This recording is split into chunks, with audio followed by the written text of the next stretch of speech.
Ok, entonces hoy nos toca la semana 9 y hemos pasado a la mitad de la asignatura y del ciclo, así que vamos a continuar con la segunda mitad.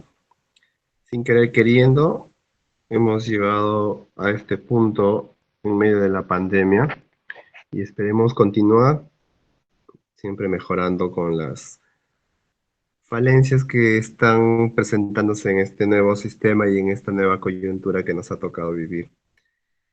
Felicitar a algunos de los estudiantes que han obtenido, bueno, la mayoría ha tenido buenas notas en su examen final, en su examen parcial de tanto de bioquímica como de bromatología.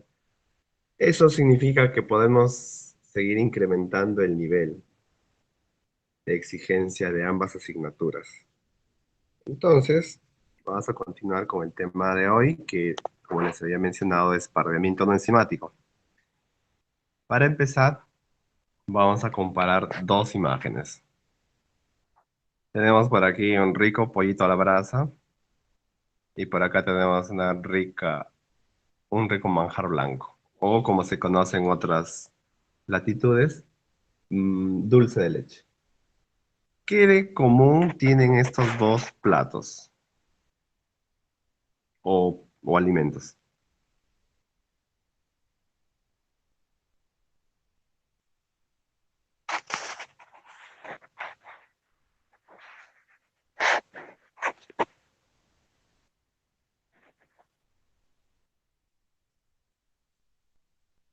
Aparentemente, estos dos alimentos, o estas dos preparaciones, no tendrían nada en común, porque por un lado tenemos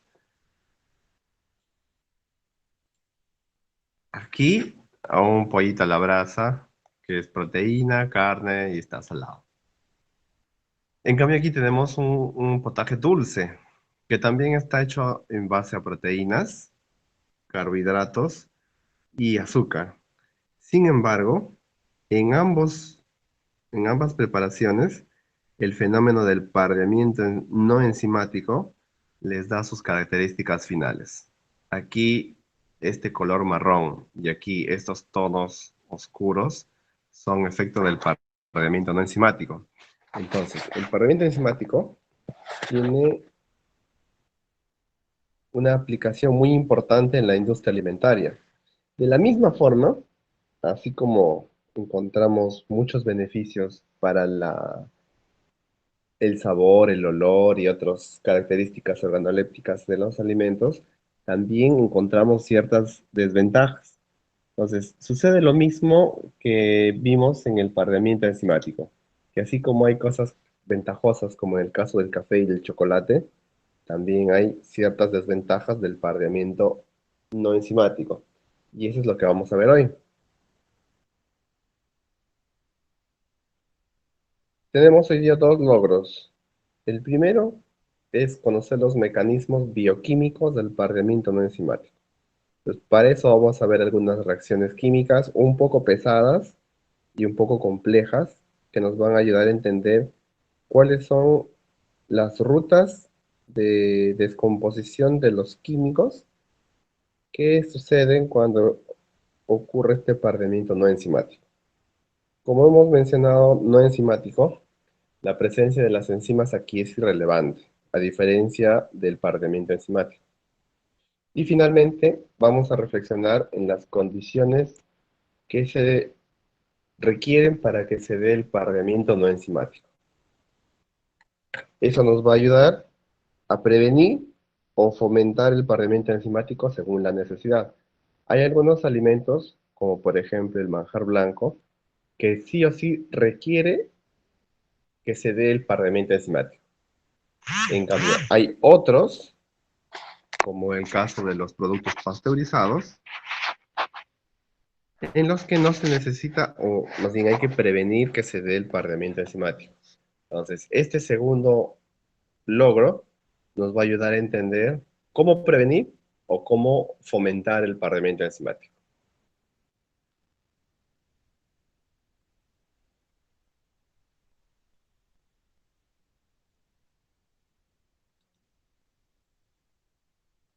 Empecemos entonces con algunas definiciones. ¿Qué es el pardeamiento no enzimático? Es un conjunto de reacciones complejas que se da en algunos alimentos y produce pigmentos pardos y negros. Entonces, quiero marcar aquí lo más importante de la definición. Por un lado, son muchas reacciones y es bien complejo el determinar la cantidad total de reacciones que se producen en este proceso. Pero sabemos que es un conjunto de reacciones y las principales reacciones están bien definidas. El producto final de estas reacciones son, por un lado, pigmentos oscuros, en algunos casos negros, llamados melanoidinas, y a la vez modificaciones en el olor y el sabor. Entonces, el pardeamiento enzimático produce tanto coloración como cambios en el olor y el sabor de los alimentos. Vamos a ver ahora cómo es que se producen estos cambios. Este señor que está aquí es importantísimo, por eso he colocado su foto, para que ustedes ya vayan conociéndolo. ¿Alguno de ustedes sabe quién es?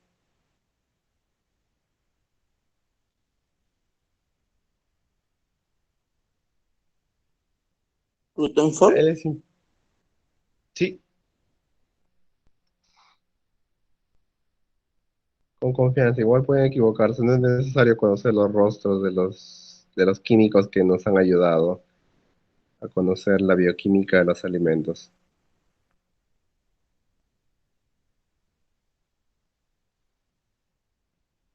Ya, ahí lo vamos a conocer en el camino. Es muy importante el aporte que ha dado a la química y a la bioquímica. Entonces, la definición de pardeamiento no enzimático es un conjunto de reacciones que produce cambio en la coloración, en el olor y el sabor de algunos alimentos, sin la presencia de enzimas. Vamos a ver ahora cuáles son todas estas reacciones. Lo feo de este tema es que se divide en varios grupos de reacciones. Entonces hay algunos esquemas que nos van a permitir entender mejor estos procesos que se desarrollan en los alimentos para lograr el cambio de coloración, olor y sabor.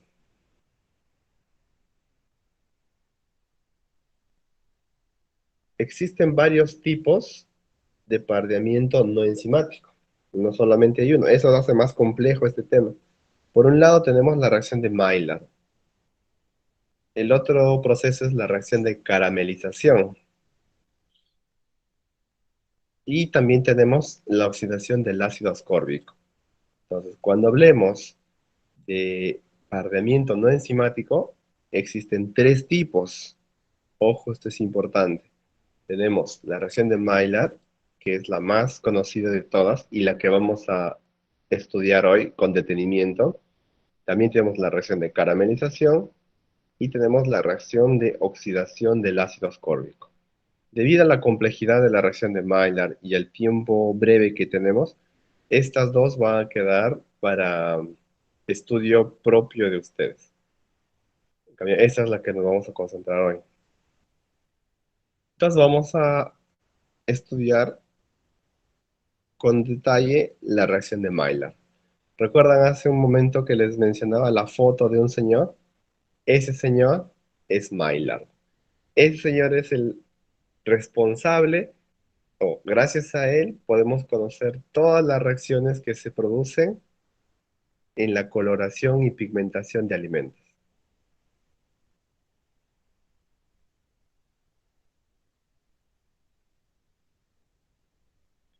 Ahora, la reacción de Maillard es un tipo de reacción de oscurecimiento. Se llama así por el color café oscuro que se imparte al alimento.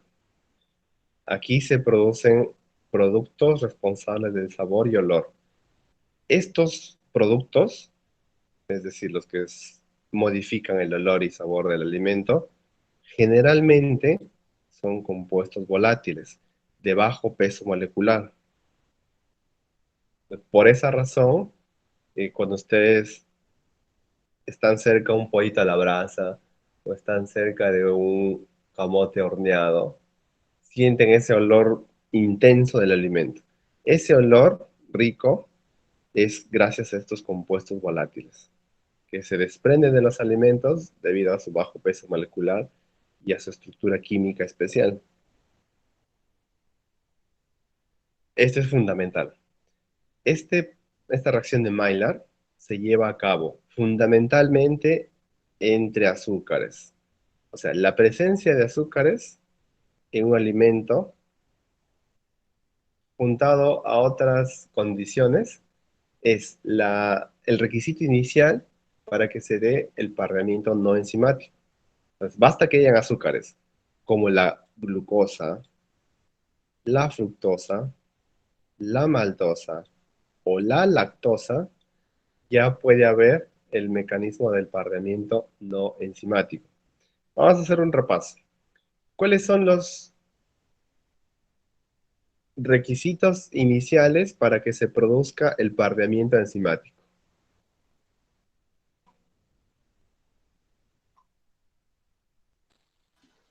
Oxígeno Presencia de oxígeno.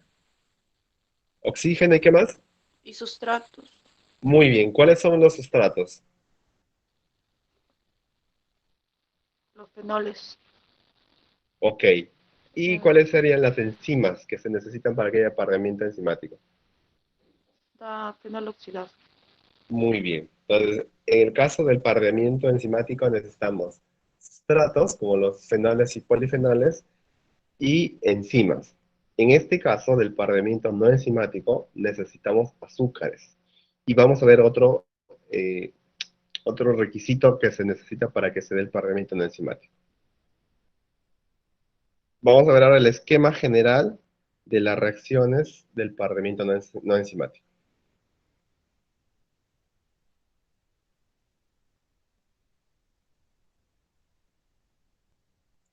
Aquí tenemos el esquema total o las vías por las cuales se produce el pardeamiento no enzimático. Está enumerado por etapas y lo vamos a detallar cada etapa. Empecemos por la parte número uno. A ver, déjenme ordenar mis emociones. Este esquema es el resumen de todos los pasos que se necesitan para obtener la coloración y el cambio de olor y sabor en un alimento. Entonces, si ustedes manejan bien esta diapositiva, las que vienen van a ser más fáciles de entender. O en otros términos, esto es lo mínimo que ustedes necesitan comprender y conocer para poder interpretar lo que viene después. No es necesario conocer a detalle cada reacción o cada sustrato y producto que se va a dar en las reacciones químicas. Si pueden hacerlo, genial. Si no, esto es lo básico. Y entonces vamos a ver algunos nombres y algunas etapas que nos van a ayudar a entender el pardeamiento no enzimático. Entonces vamos por partes. Primero, tenemos la condensación de Maillard. ¿Qué es la condensación de Maillard? Recuerden en la clase de carbohidratos que habíamos visto aldosas y cetosas. Ya recuerden esa parte. Las aldosas tienen un radical CO, en cambio las cetosas tienen un CO y las aldosas un radical aldehído. Y entonces de ahí proviene su nombre aldosa y cetosa. Entonces, ¿qué es la condensación de Maillard? Las aldosas, que son carbohidratos, se convierten en aldosaminas. De la misma forma, las cetosas se convierten en cetosilaminas. El sufijo amina ya nos está diciendo qué ha pasado. Es decir, un azúcar se ha unido a un grupo amino. Para eso se requiere un pH de 6 a 8. Este es el pH en el cual se produce esta reacción. La condensación entonces sería la unión de un azúcar a un grupo amino. Y existen dos tipos. Por un lado, la aldosa, que se convierte en aldosilamina, y la cetosa, cetosilamina. Esta es la etapa inicial. Una vez que tenemos las aldosaminas y las cetosilaminas, existe el paso llamado reestructuración de Amadori. Ojo con estos nombrecitos. Acá vamos a ver otro más. ¿Qué es la reestructuración de Amadori? Hay dos reestructuraciones, la de Amadori y la de Haynes. La de Amadori, la aldosilamina, mire lo que va a pasar, se convierte en un cetosamina. Y la cetosilamina, en la reestructuración de Hayes, se convierte en una aldosamina. Noten que ha habido un cambio en la estructura de la molécula de algunos radicales dentro de la molécula. Es decir, mientras la reacción inicia con una aldosa, va a terminar como una cetosa, unida a un grupo amino. En cambio, la cetosa va a terminar como una aldosa unida a un grupo amino. Entonces, hasta aquí es la etapa inicial, desde la unión de una amina con un azúcar hasta obtener un complejo azúcar-amino. ¿Ya? Entonces, la etapa inicial está conformada por la condensación de Maillard y la reestructuración de Amadori y de Haynes. Estos nombrecitos es importante tenerlo en mente.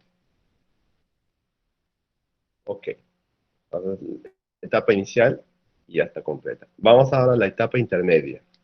En la etapa intermedia, tanto la cetosamina como la aldosamina pasan por dos vías. Por un lado, hay una descomposición de de estos dos compuestos. Estos dos compuestos se descomponen produciendo CO y NH3. Una parte se descompone. Y aquí empezarían los primeros compuestos volátiles, estos de aquí. Fundamentalmente, el otro grupo pasa por enolizaciones, ya lo vamos a ver qué es esto de enolizaciones, los cuales se transforman en compuestos carbonilos muy reactivos. Ya, estos compuestos carbonilos, vamos anticipándonos, son los principales responsables de los colores, olores y sabores característicos del pardeamiento no enzimático, estos carbonilos. Entonces, ¿qué necesitamos para que se produzca esto? Una descomposición y enolización. Entonces, miren este flujo. Por un lado, estos dos se descomponen y se forman carbonilos. Pero también hay una rotura y se producen grupos amino. O sea, de aquí obtenemos aminos y también obtenemos carbonilos. Estos aminos vuelven a la parte inicial para seguir con el proceso del pardeamiento no enzimático. Es decir, amina azúcar, otra vez se produce aquí amina, otra vez se une con los azúcares que están todavía presentes en el alimento y sigue el ciclo. Es una especie de ciclo. Finalmente, tenemos la degradación de Strecker, que es la que había mencionado con la descomposición de CO2 y amonio. Eso sería el resumen de la etapa intermedia. Finalmente vamos a la última etapa. Estos carbonilos pasan a una polimerización. ¿Qué es la polimerización? Es la unión de moléculas individuales en grandes cadenas. Incluso he colocado unas fotos bien interesantes para que vean cómo funciona la polimerización. Entonces, estos polímeros son los que le otorgan el color oscurito. Vamos a retroceder a la diapositiva inicial. Estos colores que ustedes ven aquí, estos oscuritos de acá, estos de acá, y que tienen un sabor tan rico y tan característico de la cocina peruana, y todo el color oscuro del manjar blanco, son producidos precisamente por esos polímeros y por esos carbonilos que aparecen en esta reacción de acá.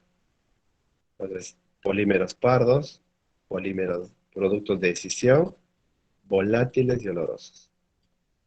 Muy bien. Entonces, el pardeamiento no enzimático posee tres etapas y cinco pasos. Los primeros dos pasos de la etapa inicial sería la condensación de Maillard, que es, en síntesis, la unión de un grupo amino y un azúcar. Por otro lado, la reestructuración de Amadori, que es el cambio de una aldosilamina a una cetosamina. Es un cambio nada más.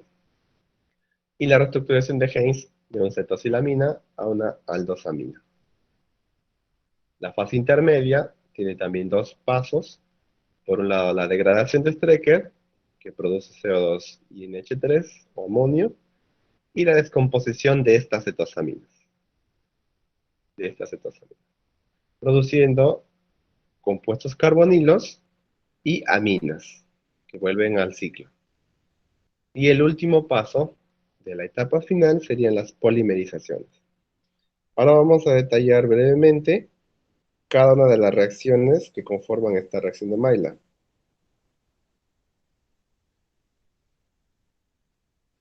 Vamos con la etapa 1.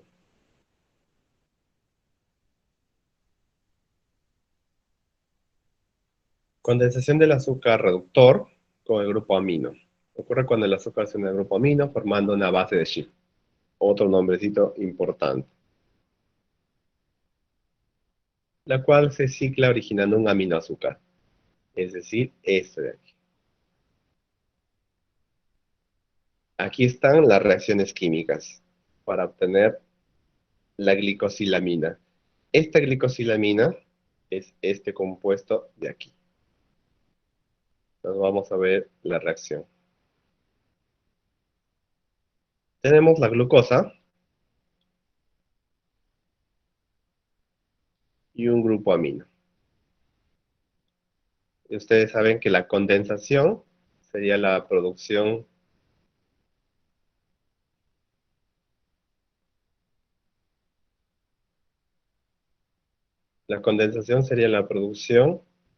de agua líquida. Bueno, agua líquida, está mal dicho.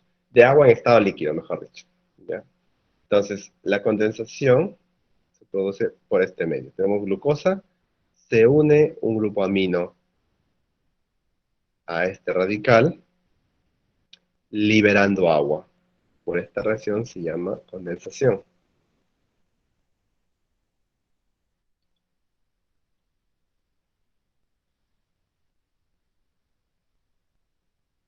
Muy bien, entonces tenemos el azúcar reductor más el grupo amino, se libera una molécula de agua y tenemos la base de Schiff. Esta base de Schiff se convierte en la glicosilamina. ¿Cómo es que se ha convertido la base en la glicosilamina? Uniendo este carbono por este enlace al primer carbono. Es decir, ha habido una ciclación, una estructura en forma de silla. De lo que tenemos en forma lineal, se forma una especie de ciclo y obtenemos este reactivo. Eso en el caso de la glucosa. Vamos a ver ahora cómo funciona en el caso de la fructosa. Recordemos siempre que la etapa 1 es una aldosa, se vuelve aldosilamina. Cetosa, cetosilamina. Entonces, si tenemos glucosa, el primer producto va a ser glicosilamina. Y en el caso de la fructosa, va a ser una fructosilamina. Entonces, miren que es el mismo paso. En el caso de la glucosa, que es una aldosa, reacciona el grupo aldehído con la amina, liberando agua. En el caso de la fructosa, el grupo amino va a reaccionar con el grupo cetona, también liberando agua. Tenemos la base de Schiff otra vez, hay una ciclación, y tenemos la fructosilamina. Entonces recuerden, aldosa, aldosilamina, cetosa, cetosilamina. La aldosa aquí es la glucosa, glicosilamina, y la fructosa, fructosilamina. Si en el examen se les preguntara sobre la base de Schiff, este sería el precursor del fructosilamina. Noten que la base de Schiff tiene el mismo nombre, tanto en aldosas y en cetosas, o mejor dicho, en aldosilaminas y cetosilaminas. Bien, hasta aquí la fase número 1. Vamos ahora a la etapa número 2, la transposición de Amadori y la transposición de Haynes. Vamos por la transposición de Amadori, de aldosilamina a acetosilamina. Aquí teníamos la glicosilamina. ¿Qué pasa? Se añade un ion de hidrógeno. Entonces, de glicosilamina tenemos ion iminio. Se libera ese ion hidrógeno y tenemos un enaminol. Recuerden lo que había aparecido ahí, la enolización. Por una enolización,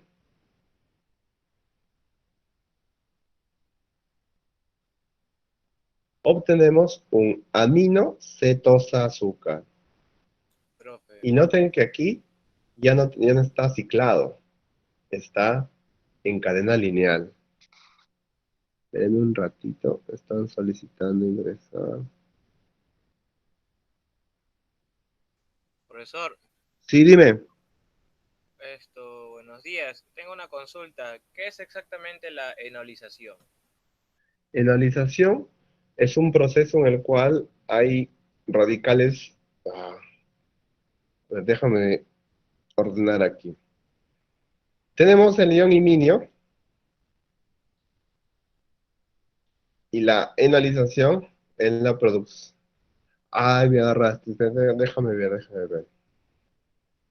Tenemos el radical carbono-carbono, doble enlace cetosa. Ya. La enolización es el reordenamiento de este radical cetona.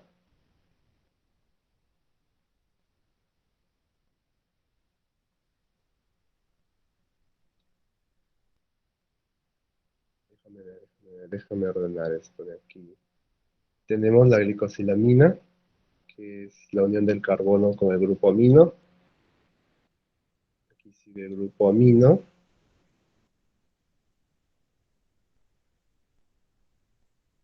El grupo alcohol.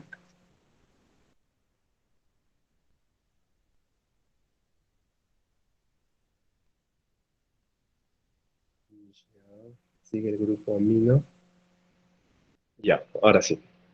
Entonces, teníamos el grupo cetona que se ha unido al grupo amino. Entonces, noten desde este paso hasta aquí, todo esto,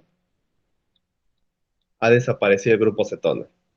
Ya no está el grupo cetona. Noten que está el carbono solo, carbono solo, carbono solo.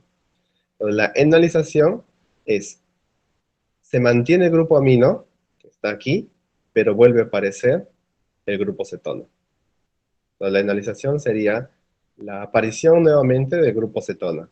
Y en el caso del aldehído, la aparición del grupo aldosa, pero manteniendo el grupo amino.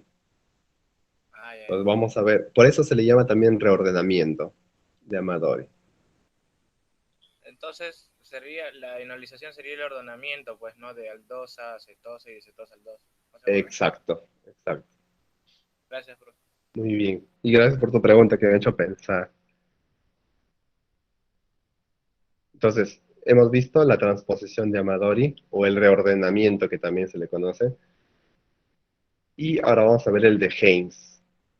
De cetosa a aldosa. Aquí teníamos la fructosilamina. Noten otra vez que está el carbono solito. Y volvamos a la aldosamina, que aparece el grupo aldehído. Aquí está. ¿Verdad? Entonces, ahora tiene mucho más sentido este resumen. Miren, aldosa, aldosilamina. Y esta aldosa, con el reordenamiento o la transposición, cetosa. Y la cetosa, aldose. Vayamos otra vez a nuestra gráfica. La de Amadori, tenemos la glucosamina, aparece el grupo cetosa. Ojo, recuerden, esto es importante. La glucosa es una aldosa. Aquí tenemos la aldosa. Pero por la reestructuración de Amadori, la glucosa, que es una aldosa, se convierte en una cetosa. Por eso ahora la glicosilamina se convierte en un cetoazúcar. Igual con la fructosa. Miren, retrocedemos un poquito. La fructosa es una cetosa, ¿verdad? Tiene el radical cetona. Pero con el reordenamiento o la transposición de Heinz, la fructosa, que era una cetosa, ahora tiene un radical aldehído. Es una transposición, un cambio. Entonces, igual, hay un añadido de un ion hidrógeno, eliminación de ese mismo ion hidrógeno, se ordena y aparece el ion o el radical aldehído. Y ahí tenemos la aldosamina. Este es el producto del reordenamiento de Heinz. Profe, Recordemos ¿siempre, entonces.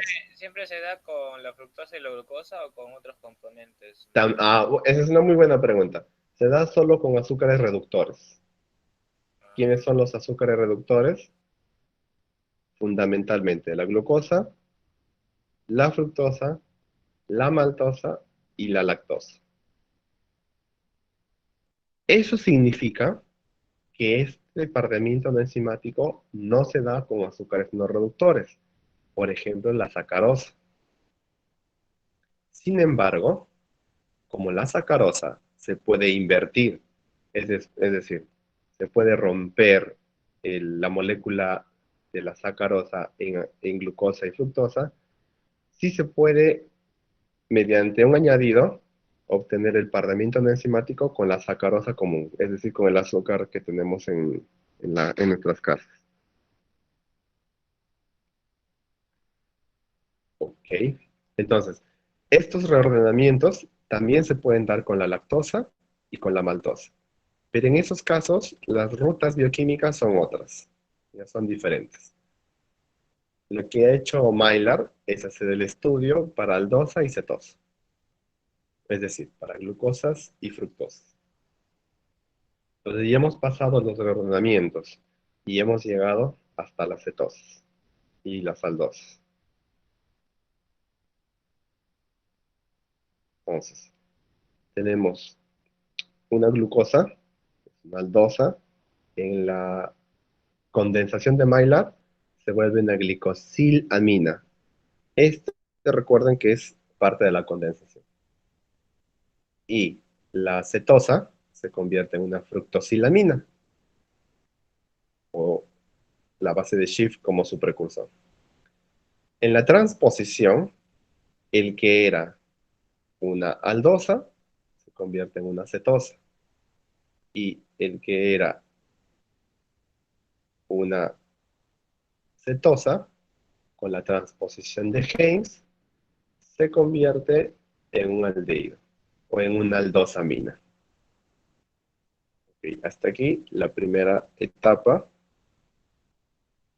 Ahora vamos a ver la degradación.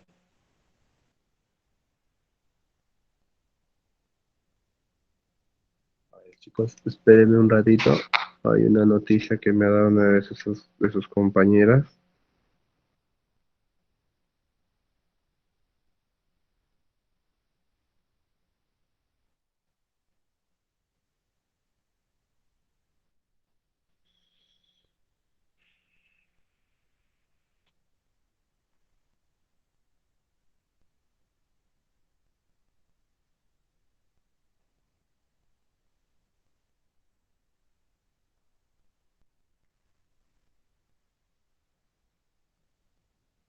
Muy bien.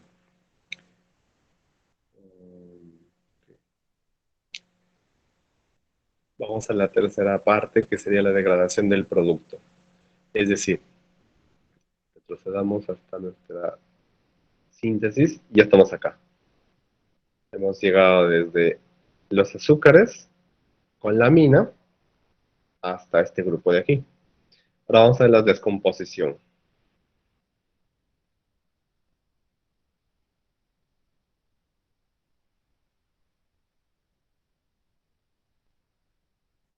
Ahora, esta degradación de los productos tiene dos vías. Uno, a través de la vía 1,2-eniaminol, y esto es importante. Cuando hay un pH menor a 7, se da esta vía, y es este de aquí. El producto de Amadori, recuerden, la cetosa azúcar, se convierte en un 1,2-eniaminol, pasa a un enol, a una deoxiosona, y lo que más me interesa que ustedes capten de esta ruta bioquímica es este compuesto final, por eso está en un hexágono. Este compuesto es un dicarbonilo insaturado, y recuerden que los dicarbonilos son los principales responsables de cambios de olor y color y sabor. Entonces, aquí obtenemos el primer dicarbonilo por la ruta del N-aminol. El N-aminol es la primera transformación del producto de Amadori cuando está en forma de cetosa.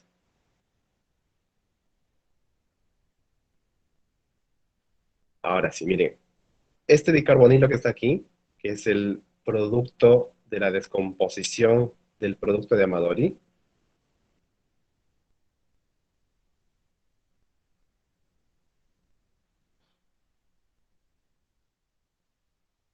se convierte en uno de estos tres tipos de productos. Acá tenemos el dicarbonilo, ya sea que se deshidrate, ojo, que se deshidrate, que se trasloque o que se cicle, se obtienen diferentes compuestos. Por ejemplo, cuando este dicarbonilo se deshidrata, se obtiene 5-hidroximetilfuraldehído, furfurilalcohol o 2-furfural. Este 2-furfural es el responsable del color caramelo y de la presencia de ese olor característico del pan. Ustedes han visto que el pan que sale del horno tiene un olorcito muy particular y un color medio oscuro en algunos casos. Ese olor y ese color es causado por el furfural. ¿Cómo se produce el furfural? Por la deshidratación de los dicarbonilos. ¿De dónde viene el dicarbonilo? Del producto de Amadori. ¿De dónde viene el producto de Amadori? Aquí tenemos. De una aldosa, una cetosa. Entonces, noten que lo más importante de estas reacciones están marcadas con rojo. Eso es importante que lo tengan presente. Ok, entonces, el producto de Amadori se descompone en dicarbonilos y esos dicarbonilos sufren tres tipos de transformaciones. Deshidratación, que obtendríamos el 2-furfural, que es un compuesto presente en el pan. Es el más conocido. La translocación. La translocación sería una transformación en su estructura y ahí tendríamos pirrolinas y lisipirrolinas. Y cuando se hace ciclación, es decir, adquiere estructura del ciclobenceno o del ciclopenteno, que es este caso, acá tenemos ciclobenceno y ciclopenteno, y aquí ciclopenteno, obtenemos pentosidina y midazolones. De estos productos de descomposición de los carbonilos, el más importante es el furfural.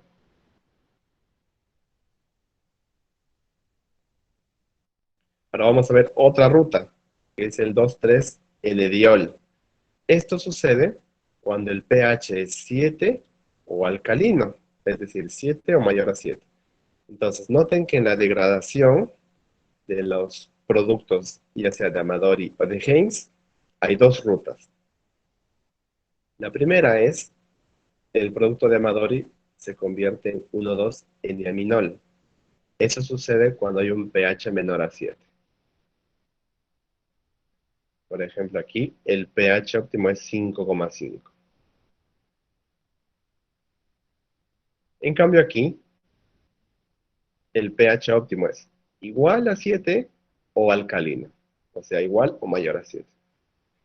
En este caso, el producto de Amadori se convierte en 2,3-N-diol.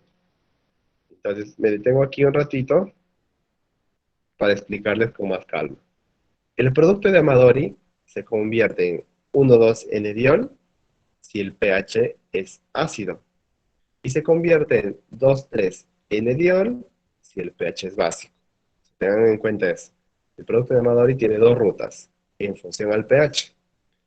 Muy bien, entonces, teniendo el producto de Amadori por este lado, en un pH alcalino, se convierte en 3-enediol, sigue la misma ruta anterior, y aquí tenemos el carbonilo. El carbonilo producido por el producto de Amadori en un pH básico. Aquí tenemos dos rutas. Miren, mientras que en el anterior tenemos tres rutas. Uno, Si era ácido, ¿qué nombre tenía cuando era la ruta ácida? ya muy bien. Cuando es ruta ácida es 1,2-N-aminol. Eso es importantísimo. ¿Ya? Voy a poner acá pH menor a 7. En este caso, pH óptimo 5,5. Cuando el pH es ácido, el producto de Amadori se transforma en un N-aminol. En cambio, cuando el pH es básico o neutro, la ruta es 2,3-N-diol.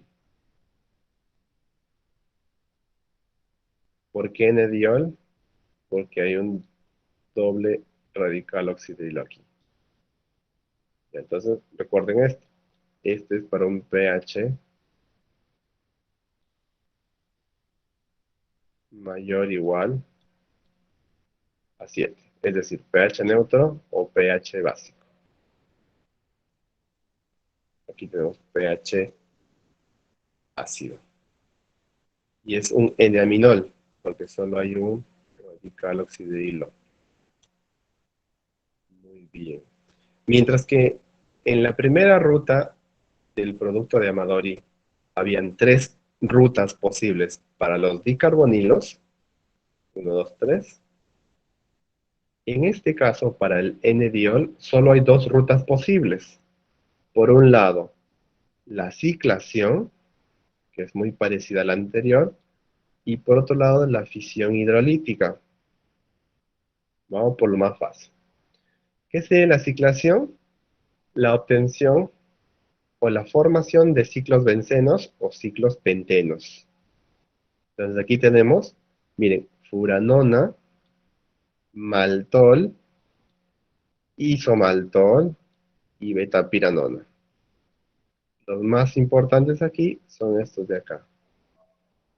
Tanto el isomaltol como el maltol le proveen un sabor dulce al alimento final, al producto final.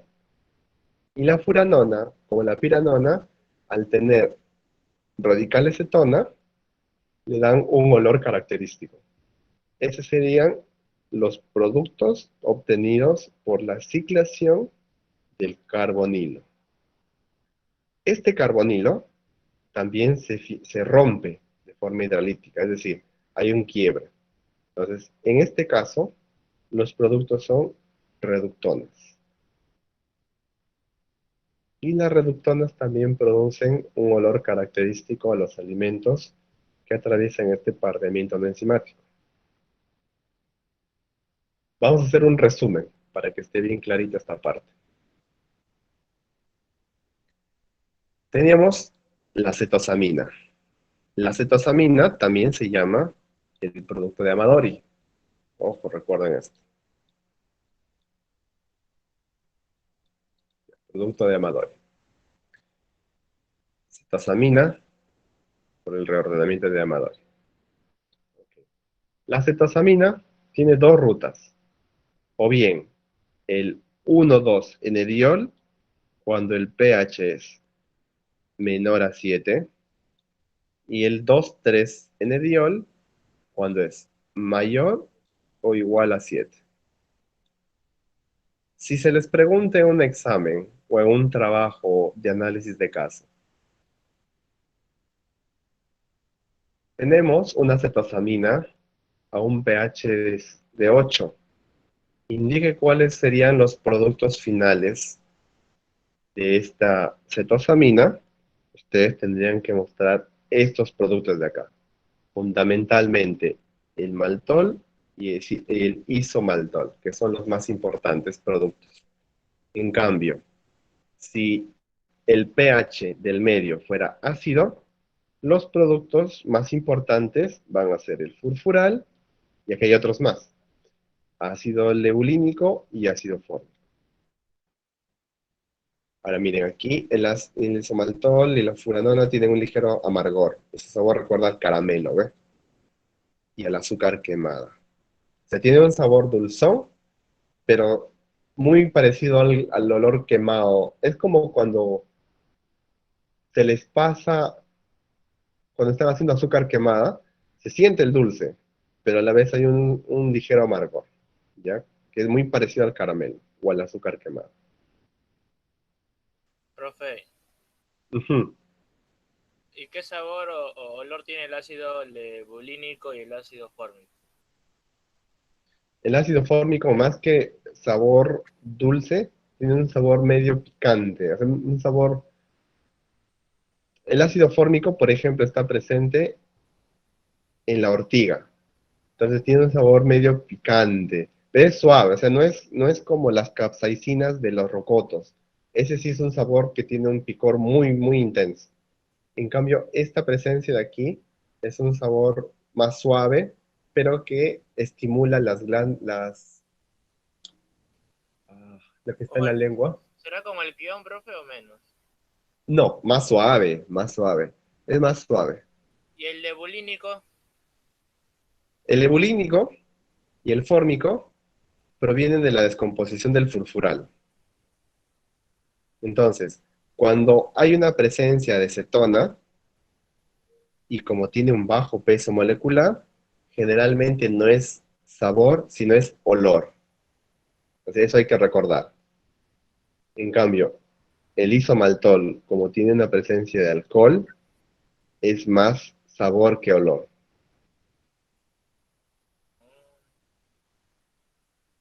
Y entonces, ¿el ácido lebulínico tendrá un olor tipo a caramelo o quemado? ¿O algo así? Claro, un olor caramelo, un olor a pan, un olor a horno.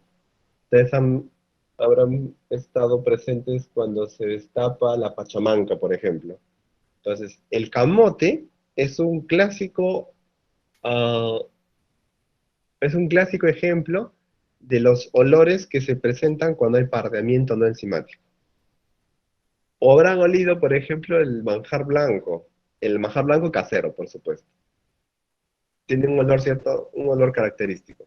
Ahora, estos olores que están presentes en estos alimentos son causados por más de 10 o 20 compuestos químicos. Estos solo son unos cuantos. Como son olores volátiles, es un poco difícil hacer la captura y la identificación de todos los compuestos presentes en estos olores y sabores. Entonces, para esto se utilizan cromatógrafos de gases para poder identificar de manera precisa qué compuestos son los responsables de estos olores.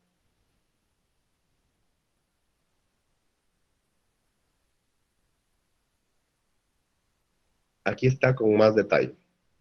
Ya viendo la descomposición de los grupos carbonilos, tenemos pirroles que producen un olor a nuez. Alquilpirtidinas, un amargo astringente. Acilpiridinas, el sabor de galleta. Furanonas, el caramelo dulce quemado. Furanos, que hemos visto arriba, el olor a caramelo o pan. Oxazoles, a nuez dulce. Y los tiofenos, el sabor a carne asada. Entonces, aquí hay unos ejemplos de compuestos producidos en el parramiento enzimático, Profe, tanto de olores como de sabores. profe, y a la carne, ¿qué compuesto químico le da su olor? Disculpe. Los tiofenos. Ah, pero dice carne asada, pero la carne fresca igualito es. No, no, no, no, no. El parramiento enzimático se da solo cuando hay cocción de carne, no, no en carnes crudas. No, sí, sino que mi pregunta solo es por curiosidad. O sea, ¿qué compuesto? Cuando usted va a la carne, huele la carne de pollo y la de la res, es diferente el olor, pues. O Ah, sea, no claro, tiene que ver con el tema, ¿no? Pero quería saber qué compuesto químico le da ese claro, olor. claro, ya te entiendo. Tiene que ver con varios factores. Primero tiene que ver con las proteínas presentes en la carne de pollo y en la carne de res y en la carne de pescado. Luego tiene que ver con el grado de descomposición o del post-mortem, tanto de la carne de pescado, de res o de chancho. Tiene que ver con la cantidad de grasa presente en el alimento, en la carne. Por ejemplo, la carne de chancho, que tiene mayor cantidad de grasa, va a ser diferente a la cantidad de pescado, que tiene poquísima cantidad de grasa. Entonces hay varios factores: pH, cantidad de ácido láctico, cómo ha sido beneficiado el animal. Hay varias razones. Pero Entonces en sí todo no hay eso le da ningún un olor compuesto químico. característico a la carne. Pero en sí no hay ningún compuesto químico que le dé ese olor. Debe haber, hijo. Ahí sí desconozco cuál es el, el compuesto químico específico, pero debe haber más de uno. No creo que solamente sea un compuesto. Ah, ya, profe, gracias. Ok, tus preguntas están difíciles hoy y está muy bien. Ahora vamos a ver la degradación de Stecker. En este caso, hay compuestos carbonilos reactivos inestables que van a seguir este recorrido. Tenemos un dicarbonilo,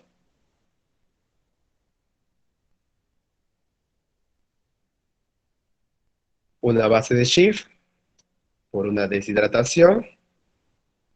Recuerden, voy a volver para que esté bien claro esto y para unir conceptos.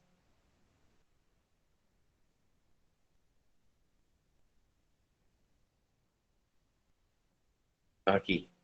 Habíamos hablado paso uno, paso 2, paso 3, hasta obtener carbonilos, y nos habíamos quedado en el paso 4, que es la degradación de Strecker. Pues noten aquí que hay una liberación de CO2 y de amino. Entonces, eso es lo que vamos a ver ahora.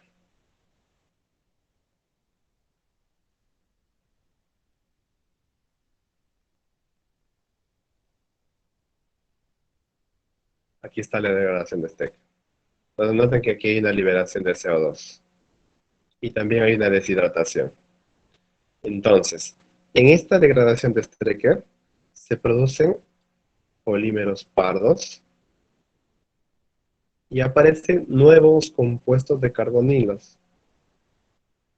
Lo más importante de la degradación de Stecker es la obtención de piracinas y otros compuestos olorosos. Uno de los principales compuestos que se obtiene aquí es los alquilpiracinas. Entonces, esta degradación de Stecker es, tenemos compuestos dicarbonilos, ojo, dicarbonilos, porque hay dos, a compuestos carbonilos, solamente con uno. Ahora, en la degradación de Stecker, esta que hemos visto acá, se producen algunos aldehídos característicos mediante la degradación de Stecker de los aminoácidos. Entonces, veamos. Tenemos aminoácidos presentes en esta degradación y su olor típico. Por ejemplo, vamos a recordar la clase de proteínas, la parte de aminoácidos. Mm, ¿Qué aminoácido es este de aquí? ¿Cómo se llama? Lisina. Muy bien. Este de aquí. Alanina. Correcto. Este de aquí. Arginina. Muy bien. Este de aquí. Glicina. Glicina. Glicina. Metionina. Entonces, miren, dependiendo de la degradación de los aminoácidos, por ejemplo, cuando se degrada la fenilalanina y la glicina, obtenemos un olor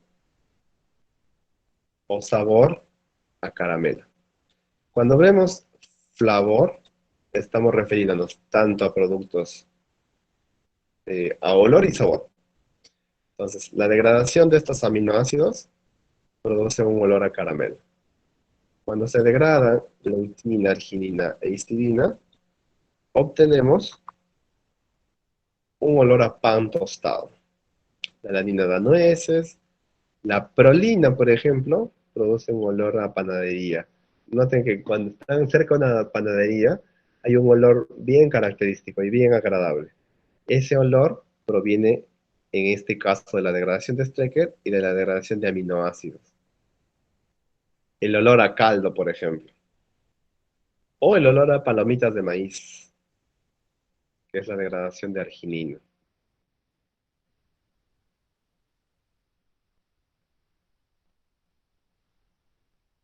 Ahora vamos a pasar, para ya llegar al final, a la polimerización. ¿Qué es la polimerización? Quiero mostrarles esta imagen de aquí. La polimerización sería esta imagen que está a la derecha. Miren, tengo un compuesto en forma individual y otro de aquí. Cuando unimos estos dos, tenemos un par de compuestos unidos y aquí hay otro. Ya sea por deshidratación o condensación, se unen. Y este es un proceso que se obtiene desde compuestos individuales y unitarios hasta largas cadenas. Este sería el proceso de polimerización. Aquí hay un ejemplo con dos ciclos pentenos y aquí hay otro. Entonces, este es el proceso de polimerización. Y los polímeros tienen largas cadenas de compuestos. Estas largas cadenas hacen que estos polímeros sean pesados. Vamos a ver qué productos se forman en la polimerización de los compuestos carbonilos. Primero se da una condensación aldólica y una condensación aldehidamina. Hay dos tipos de condensación. Aquí, tras sucesivas adiciones aldólicas, se generan benzoquinonas. Este es el primer producto de la polimerización de compuestos carbonilos insaturados. Lo que hemos visto arriba. Sulfurales, reductonas, aldehídos, cetonas. En palabras más simples, cuando se juntan todos estos carbonilos insaturados, obtenemos benzoquinonas. Y estas benzoquinonas son los precursores de las melanoidinas. ¿Qué son las melanoidinas? Los responsables del color oscuro. Pues noten que hasta aquí, todo esto, hemos estado hablando de olores y sabores. Ahora ya estamos concentrándonos en los responsables de los que dan la coloración oscura. Los responsables principales. Cuando se juntan los compuestos carbonilos insaturados, tenemos benzoquinonas. En cambio, cuando se juntan aldehídos y grupos amino, esto es importante, grupos aminos libres, tenemos la condensación aldehído-amina y hay una formación de compuestos heterocíclicos nitrogenados que también son los precursores de las melanoidinas. Y a estos dos, tanto los compuestos heterocíclicos como la condensación aldólica, es decir, las benzoquinonas, también se unen otros compuestos como la degradación de Strecker y otros grupos carbonilos. Estos tres grupos formarían las famosas melanoidinas. ¿Cómo es más o menos la estructura de una melanoidina? como la gráfica que está a la izquierda. Un polímero gigante. Por eso la coloración de algunos productos es bien notoria y bien intensa, porque son grandes moléculas que absorben la luz y forman ese color oscuro en determinados productos o alimentos. Por esa razón, el manjar blanco, así se haga con azúcar refinada, adquiere al final un color oscuro, debido a la presencia de estas melanoidinas.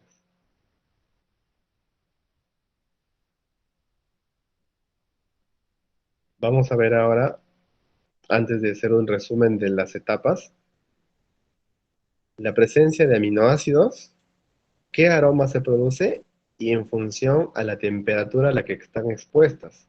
También es importante. Si se han dado cuenta, la producción de aromas y sabores ya dependerían de dos criterios. Por un lado, del pH en el cual estén los reactivos, y ahora vamos a ver en función a la temperatura. Por ejemplo, la valina. A 100 grados Celsius se obtiene un olor a pan de centeno, pero a 180 grados se obtiene un olor a chocolate intenso. La leucina, a 100 grados se obtiene un sabor o un olor a chocolate dulce, pero cuando llega a 180 se obtiene un sabor a queso quemado. La lisina, a 100 grados Celsius no hay ningún olor, pero a 180 grados se obtiene un sabor a pan. ¿Para qué me sirve esta tablita? Para poder predecir los olores que se van a presentar en la elaboración de un producto, dependiendo de los aminoácidos presentes en el alimento o en la composición del producto que yo quiero elaborar. He saltado esto deliberadamente. Cuando solo hay presencia de glucosa, a 100 grados Celsius no hay ningún olor, pero a 180 grados está el olor a caramelo. Ahora sí vamos a hacer un resumen antes de pasar a los efectos.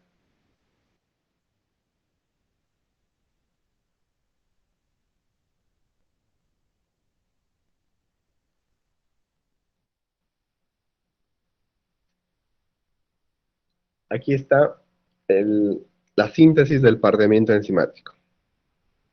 Entonces, empecemos por partes.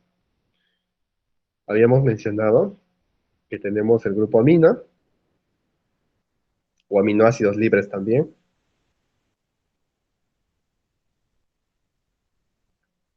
Entonces, paso número 1.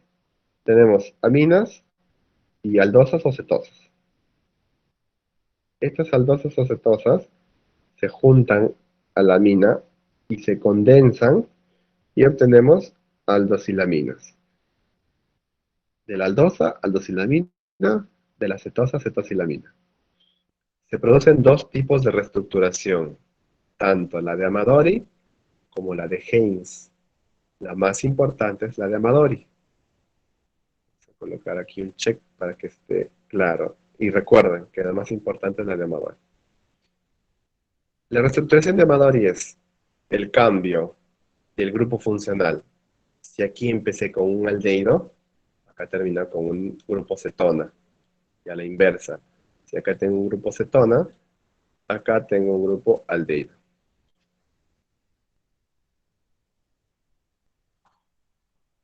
Cuando ya tengo estas cetosaminas y aldosaminas, acaba la etapa inicial. La etapa intermedia estaría formada por dos pasos.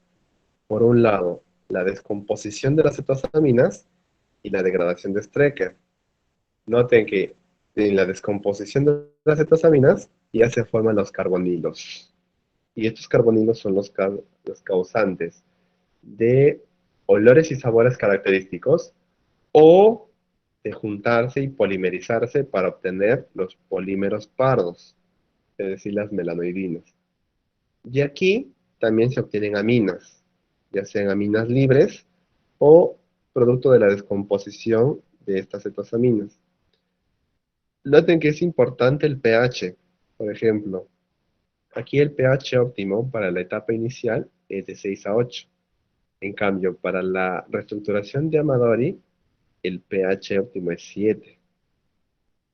También recordemos que la descomposición de las cetosaminas tienen dos vías, el enediol, el 2,3-enediol y el 1,2-enediol. Y también tenemos la degradación de Stecker, que produce algunos compuestos producidos por la ruptura, y la liberación de grupos aminos y de CO2.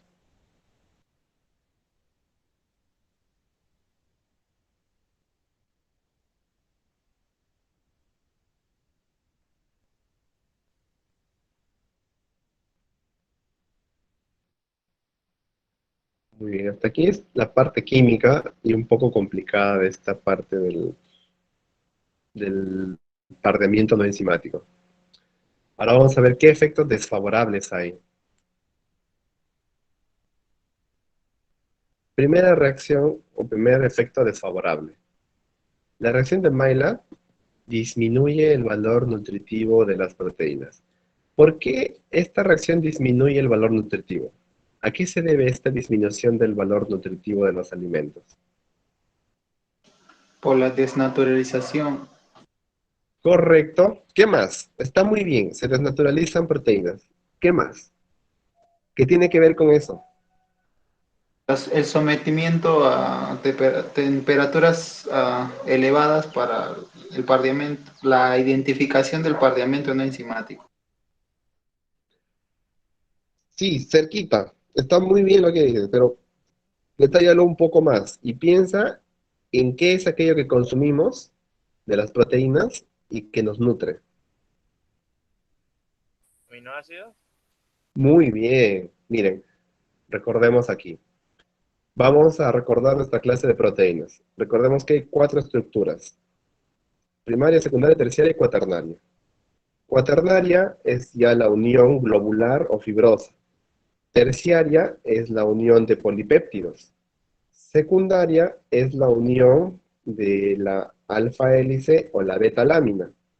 Y la primaria es la secuencia de aminoácidos. Cuando hablamos de desnaturalización, estamos hablando de la ruptura de las estructuras secundaria, terciaria, hasta obtener aminoácidos en cadena lineal. Estos aminoácidos son los que nos nutren. Por eso hay aminoácidos esenciales. Entonces, en esta reacción de Maillard, los aminoácidos se descomponen o se unen a los grupos, a los azúcares. Al estar unido un aminoácido y al azúcar, pierde su valor nutritivo porque ya no se puede procesar en el cuerpo. Por esa razón, la reacción de Maillard disminuye el valor nutritivo de las proteínas. Y por esa razón, déjame volver al inicio, por esa razón, el manjar blanco no tiene nada de nutritivo. O sea, el manjar blanco simplemente es algo rico y algo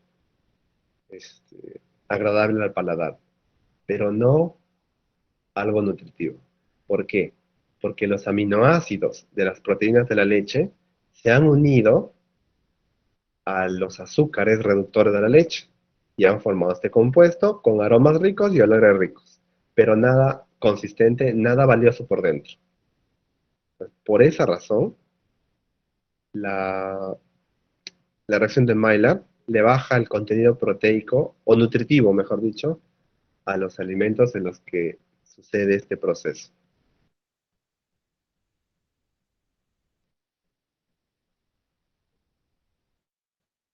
Muy bien. Primer efecto desfavorable, entonces, se disminuye el valor nutritivo de las proteínas. Por ejemplo, el grupo amino de la lisina participa frecuentemente en la formación de iminas y sufre mayores pérdidas de su biodisponibilidad.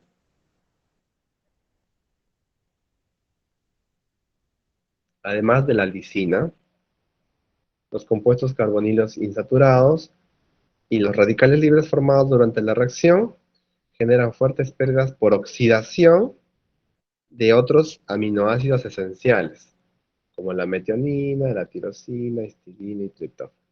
Entonces, por un lado, los aminoácidos que servirían para nutrirnos se unen a otros compuestos como los azúcares y se pierde su biodisponibilidad.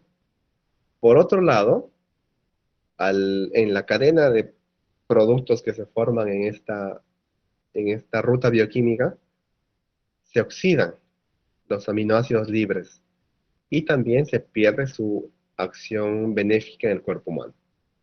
Entonces, Profe, el primer efecto desfavorable de la reacción de Maillard es que las proteínas pierden su valor nutritivo, se baja. Otro efecto negativo de la reacción de Maillard es el entrecruzamiento de proteínas por los compuestos bicarbonilos producidos durante el paramiento disminuye la solubilidad de la proteína y perjudica su digestibilidad. En el primer caso, hemos hablado solo de aminoácidos. Solo de aminoácidos. Ahora estamos hablando ya de proteínas. Recordemos que una de las propiedades de las proteínas es su solubilidad. Y la solubilidad tiene que ver con la digestibilidad. A más solubilidad de una proteína, más digerible. Entonces, en todo este proceso de la reacción de Maillard, las proteínas forman una especie de puentes con los compuestos bicarbonilos. Como ya hay una especie de puentes, imagínense, cierren sus ojos y tienen una proteína, tienen un bicarbonilo, se juntan. Al juntarse estos dos, no de manera química, sino de manera física, o sea, al entrecruzarse, la solubilidad de la proteína disminuye. Entonces, de esa manera se hace menos digerible. Otro efecto negativo de la reacción de Maillard es la generación de productos tóxicos como la acrilamida. Esto, por ejemplo, se da cuando las carnes son sometidas a temperaturas altas y cuando hay presencia de humo. Por esta razón, el carnero al palo no es recomendable. Es mucho más recomendable el carnero a la plancha. O en términos generales, las carnes a la plancha son más recomendables que las carnes sometidas a la acción directa del fuego y del humo. Es mucho mejor. Ya habíamos mencionado la producción de melanoidinas y pérdida de lisina. Y acá hay una gráfica muy interesante que relaciona la lisina con los pigmentos en función a la concentración y el tiempo. Entonces, miren, nos concentramos solo en la lisina. A mayor concentración de lisina, aquí, conforme avanza el tiempo, la concentración de lisina va bajando, mientras que la de melanoidinas va aumentando. Es decir, pongamos una escala arbitraria. Vamos a ponerlo con otro color para que se note.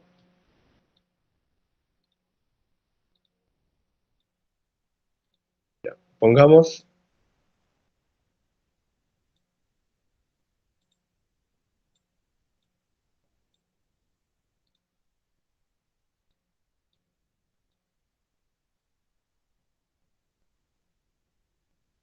punto número 1 y punto número 2.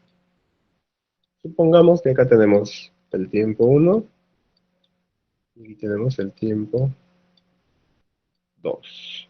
Entonces, miren, al tiempo 1, cuando ha iniciado este proceso, tenemos alta cantidad de lisina y baja cantidad de melanoidinas. Cuando ha pasado el tiempo, la cantidad de lisina ha disminuido drásticamente, bastante, desde aquí hasta aquí. En cambio, la cantidad de melanoidinas ha aumentado. Si el proceso de pardeamiento continúa en el tiempo, pongamos un tiempo 3, la cantidad de lisina se hace casi inexistente, mientras que la cantidad de melanoidinas sigue en crecimiento. Entonces noten que la pendiente de la lisina, al ser elevada, se pierde con mayor facilidad y mayor rapidez. En cambio, la presencia de melanoidinas, al tener una pendiente baja, es decir, no ser tan levantada, la cantidad o el crecimiento de pigmentos es lento. Entonces, se pierde más rápido lisina y se obtiene más melanoidina. La relación entre lisina y melanoidina sería inversa. A más lisina, menos melanoidina. Y a la inversa.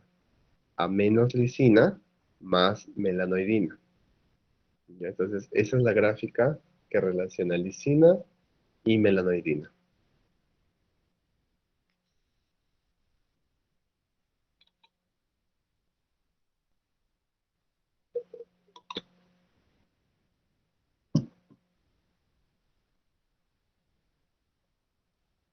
Otro efecto perjudicial de la reacción de Maillard se da en la elaboración y en el almacenamiento de ciertos productos. Por ejemplo, cuando se pasteuriza leche, cuando se pasteurizan jugos de frutas, jarabes, o cuando se hace deshidratación de alimentos, sucede también esta reacción de Maillard. ¿Qué pasa en estos casos? Ya habíamos mencionado la disminución de los aminoácidos, pero también hay liberación de CO. ¿Recuerdan en cuál de las 4 etapas o fases se libera CO? Es decir, dióxido de carbono. De la 4 a la 5. Correcto. En esa etapa se libera CO2, es decir, dióxido de carbono. Entonces, existe la posibilidad de que en productos pasteurizados, como estos, o en productos deshidratados, exista liberación de CO2, de dióxido de carbono. ¿Cuál es el problema con la liberación del CO2? Que esta liberación también ocasiona la pérdida de vitamina C. En algunos casos se produce aromas desagradables o colores desagradables. Imagínense que tienen un jugo de naranja o un jugo de piña con un color medio desagradable, con manchas desagradables. Eso malogra tu producto. Y también habíamos mencionado la pérdida del valor nutricional del alimento. Entonces, estas son algunas consecuencias negativas del pardeamiento no enzimático. Entonces, hasta aquí hemos visto el primer logro, que es ver todos los aspectos bioquímicos del pardeamiento enzimático. Ahora vamos a pasar al segundo, que es decir, necesitamos pensar entonces, si en algún caso no es necesario que se produzca pardeamiento no enzimático, por ejemplo, en elaboración de jugos, ¿qué tengo que hacer yo para evitar que se produzca este pardeamiento no enzimático?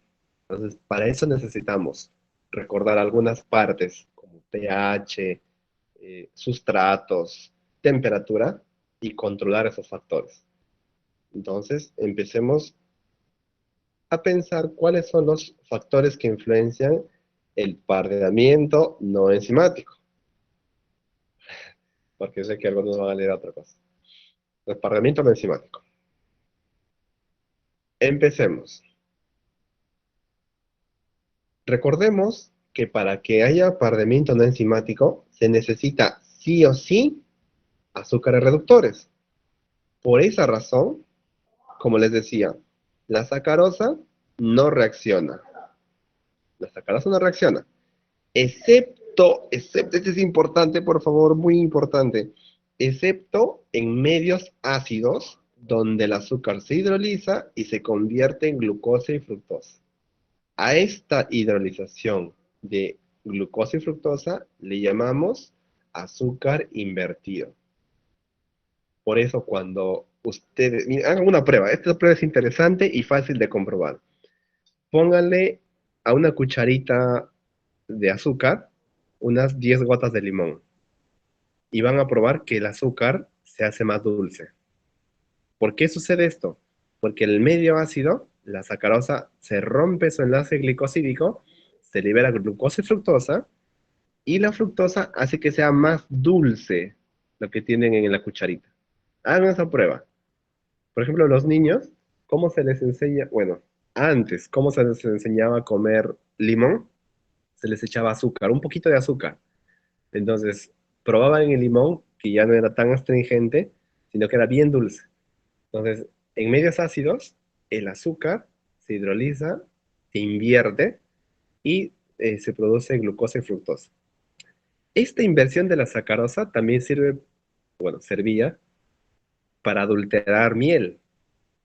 Es decir, se hidrolizaba el azúcar en medios ácidos y se añadía esta disolución a miel previamente preparada. Es decir, se mezclaba miel y azúcar, de manera que no se notaba el dulzor característico de la sacarosa. Me he ido por las ramas. Entonces, miren, para que no haya parlamento enzimático, necesito controlar mis azúcares reductores. Quienes son los más reactivos, vamos a ir de forma decreciente. Los más reactivos son las pentosas. Luego le siguen las hexosas y finalmente algunos disacáridos. Profesor, Sí, tengo dos preguntas. Una a con ver, respecto al pollo. Cuando pasa el tratamiento enzimático, entonces su valor en proteínas disminuye. O sea, que cuando lo cocinan, sus proteínas disminuyen. disminuye su valor nutricional de las superficies. Nota que el tratamiento enzimático en la carne se da en la superficie.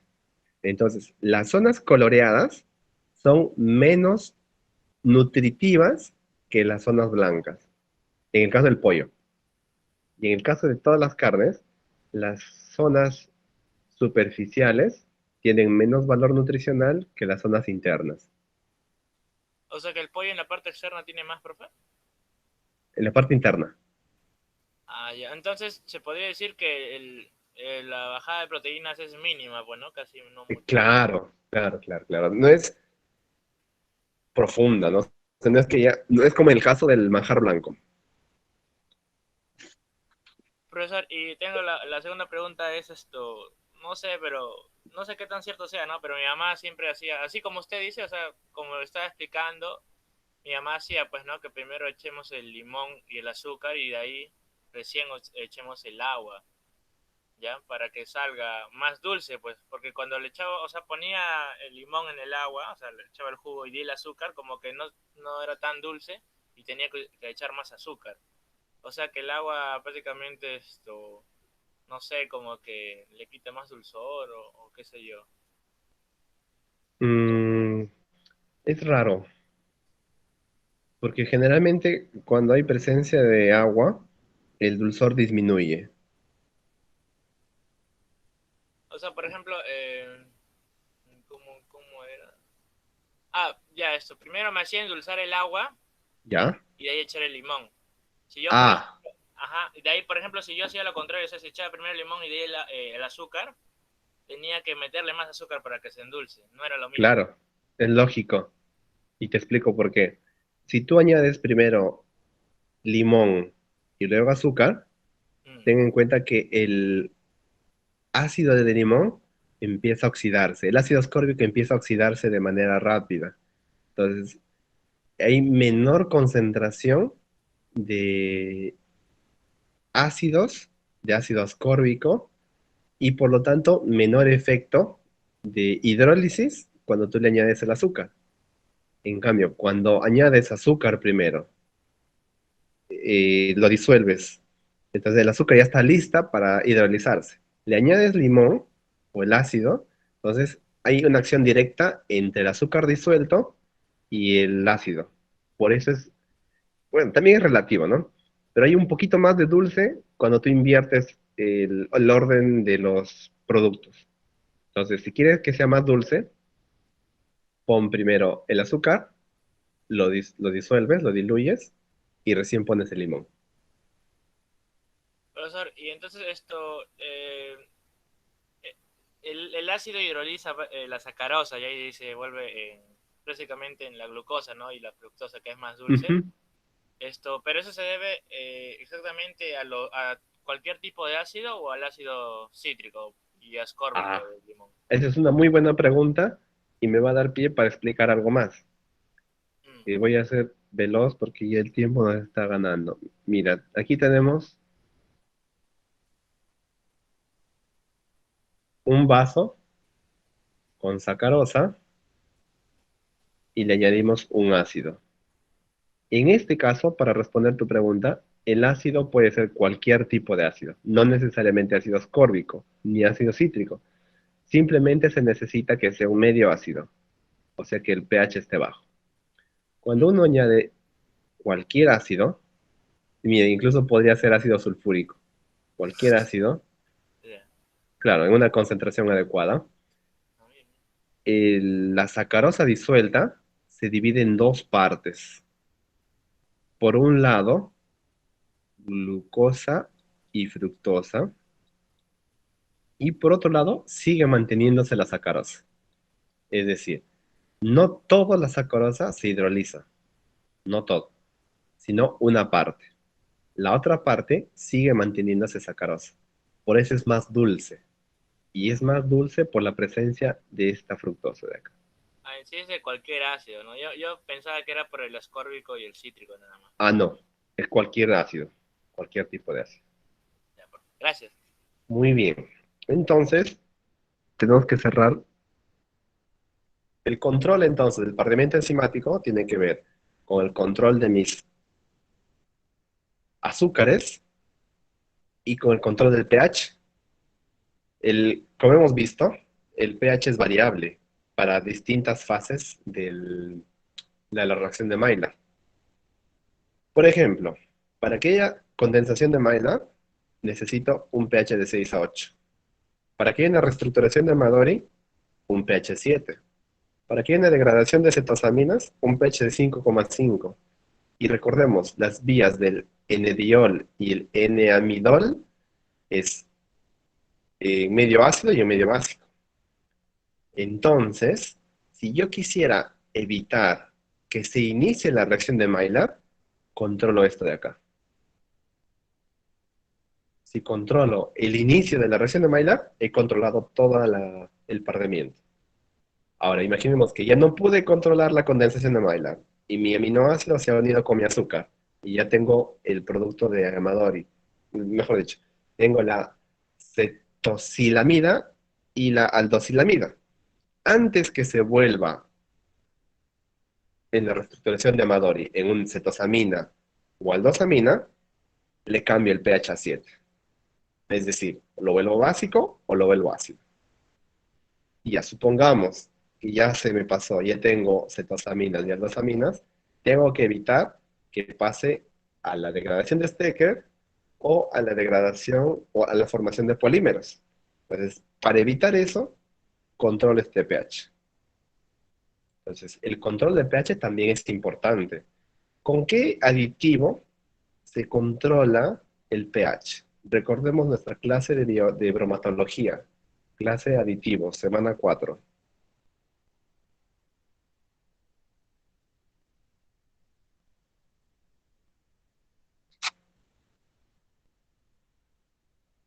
Muy bien, correcto. Noten que todo se une. O sea, lo de aditivos lo usamos acá. Y bioquímica entra a bromatología. Entonces, quiero que junten todo, piensen, relacionen conceptos. Entonces, existen los compuestos buffer, los compuestos que hacen que se controle, aumente el pH y que no se cambie. Para eso sirve estos, estos aditivos. Entonces, hemos visto control de azúcares, control de pH, y también necesitamos controlar temperatura y tiempo. Cada vez que controlamos la temperatura y el tiempo, también controlamos el efecto del pardeamiento no enzimático. Por ejemplo, a más temperatura, como en el caso de las carnes asadas, mayor pardeamiento no enzimático. Miren, la velocidad del pardeamiento se multiplica por 20.000 veces cuando se pasa de 0 a 70 grados Celsius. Por esta razón también, la pasteurización, es mejor dicho, por esta razón, la pasteurización se ha convertido en ultrapasteurización. ¿Qué es ultrapasteurización? Es más temperatura, pero mucho menor tiempo. La pasteurización, por ejemplo, de la leche, debe hacerse en segundos, porque el objetivo es destruir bacterias. Si nos pasamos un poquito de tiempo, se pardea la leche y se deteriora nuestro producto. Entonces hay que controlar temperatura y tiempo.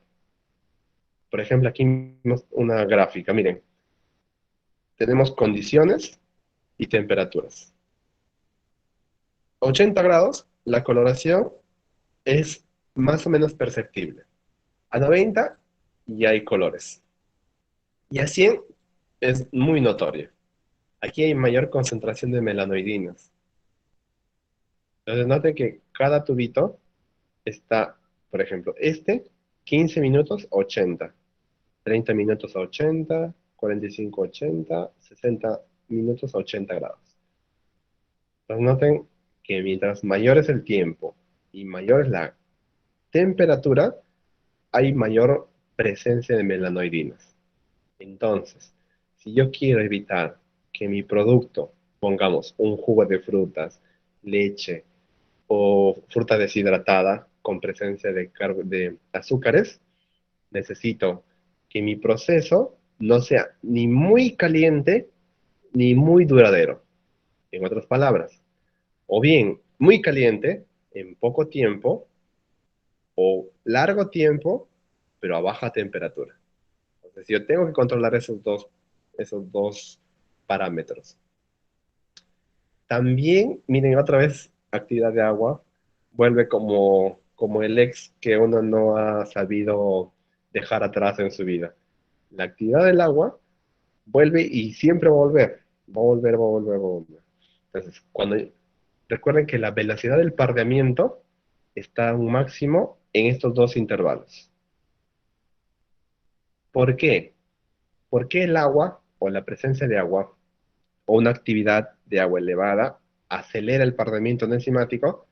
Porque el agua le da movilidad a los sustratos.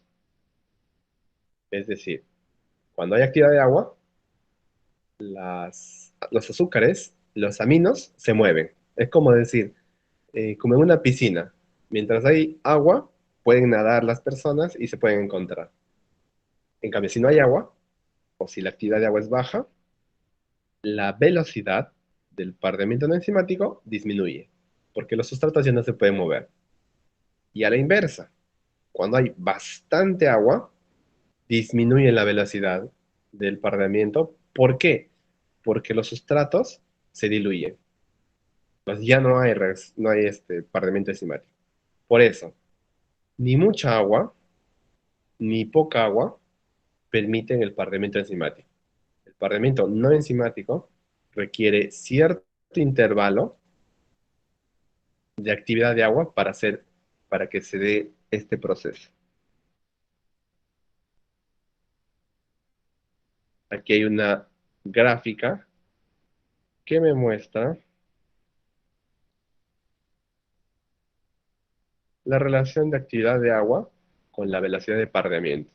Noten que mientras es baja la actividad de agua, la velocidad también es baja. Pero hay un intervalo en el que sube la velocidad, llega a un tope y otra vez empieza a bajar.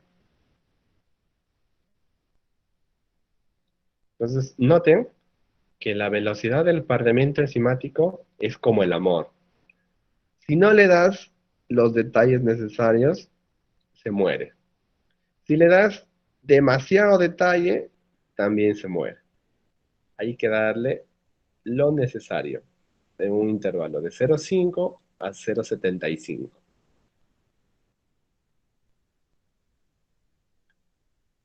¿Cómo prevenimos entonces?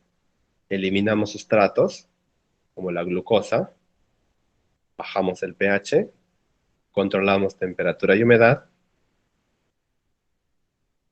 adicionamos agentes inhibidores, como los sulfitos, por ejemplo.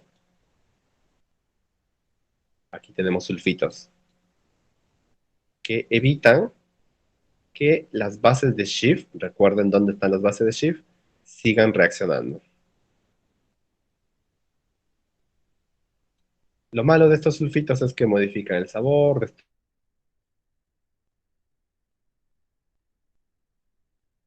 Terminamos siendo exactamente las 9:39. ¿Alguna consulta para cerrar esta parte de aquí? Sé que ha sido bastante información, pero he tratado de mostrar lo esencial.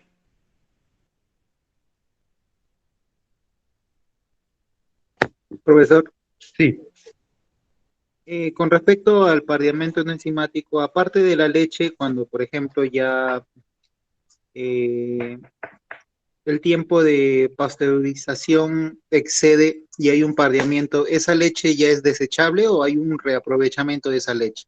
muy buena pregunta. Excelente pregunta. Entonces, te respondo así brevemente. Cuando la leche pasteurizada se pasa de tiempo, empieza a ver ciertos olores o ciertos colores. Esa leche ya no se vende como leche en caja o leche evaporada.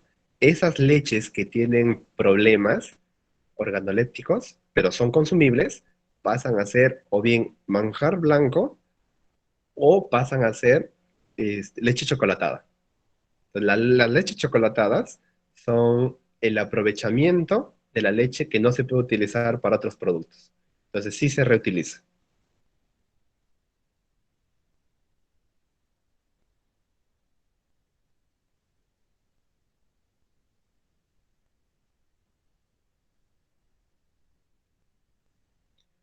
Muy bien.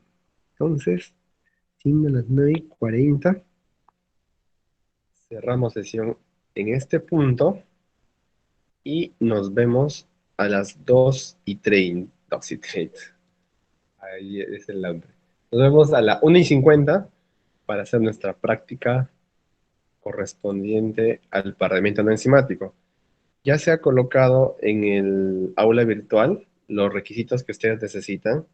Así que vamos a hacer un experimento de pardeamiento no enzimático en diferentes condiciones. Así que si quieren ir adelantándose y ver los requisitos que se necesita para la práctica, pueden entrar al aula virtual o en todo caso, nos vemos a las 1:50 y ahí les explicaré todo lo necesario para la práctica de hoy. Entonces, si no hay alguna otra pregunta, bloqueo la grabación y nos estamos viendo con el grupo de la tarde a la 1:50.